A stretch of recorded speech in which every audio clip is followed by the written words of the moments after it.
Care of the tires. Answer number 104. How are Ford tires removed?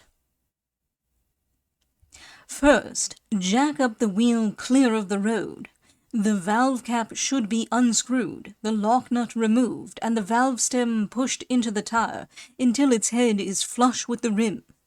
This done, loosen up the head of the shore in the clinch of the rim by working and pushing with the hands. Then insert one of the tire irons or levers under the beads.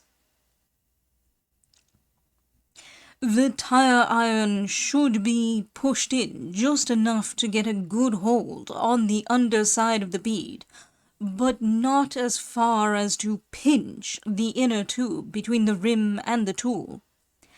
A second iron should be inserted in the same fashion, some 7 or 8 inches from the first, and the third tool the same distance from the second.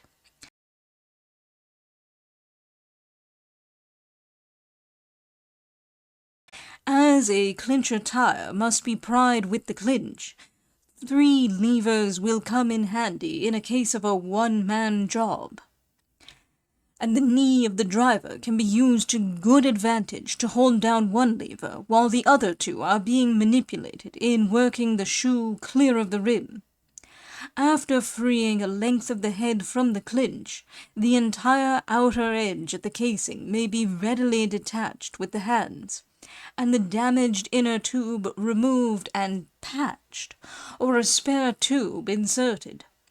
Always use plenty of soapstone in replacing an inner tube. Answer number 105. How are casings repaired? Should the casing be cut so there is danger of the inner tube being blown through it, a temporary repair can be made by cementing a canvas patch on the inside of the casing. Before applying the patch, the part of the casing affected should be cleared with gasoline and, when dry, rubber cement applied to both casing and patch. This will answer as an emergency repair, but the casing should be vulcanized at the first opportunity. To prolong the life of the tire casings, any small cuts in the tread should be filled with patching cement and a specially prepared plastic sold by the tire companies. Answer number 106. How may tire expense be reduced? Tire cost constitutes one of the most important items in the running expenses of an automobile. To get the most service at the least expense, the tires should be inspected frequently and all small cuts or holes properly sealed or repaired, thus preventing dirt and water working in between the rubber tread and the fabric, causing blisters or sand boils. Tires should never be run partially deflated, as the side walls are unduly bent and the fabric is subject to stresses, which cause what is known as rim cutting.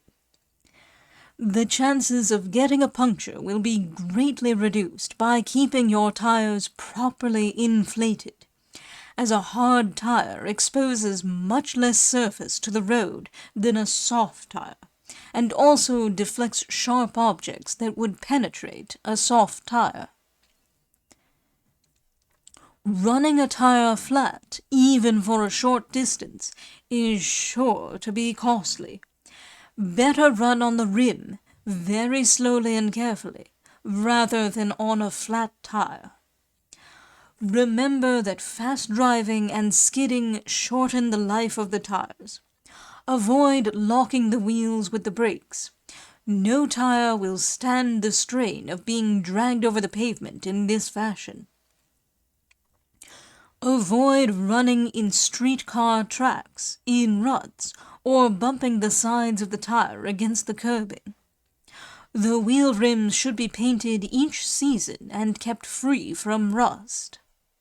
When a car is idle for any appreciable length of time, It should be jacked up to take the load off the tires.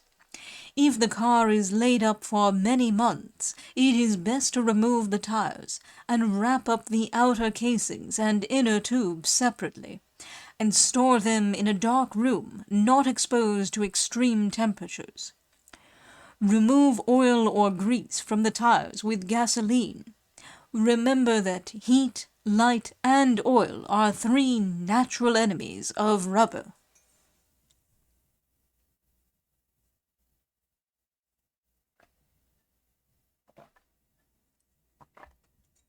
Answer number 107. How is a puncture in the inner tube repaired? After locating the puncture, carefully clean the rubber around the leak with benzene or gasoline. Then roughen the surface with sandpaper to give a hold for the cement. Apply the cement to both patch and tube, allowing it to dry for about 5 minutes. Repeating the application twice with like intervals between for drying. When the cement is dry and sticky, press the patch against the tube firmly and thoroughly to remove all air bubbles beneath it and ensure proper adherence to the surface. Then spread some soapstone or talc powder over the repair so as to prevent the tube sticking to the casing. Before the tube is put back into the casing, plenty of talc powder should be sprinkled into the latter.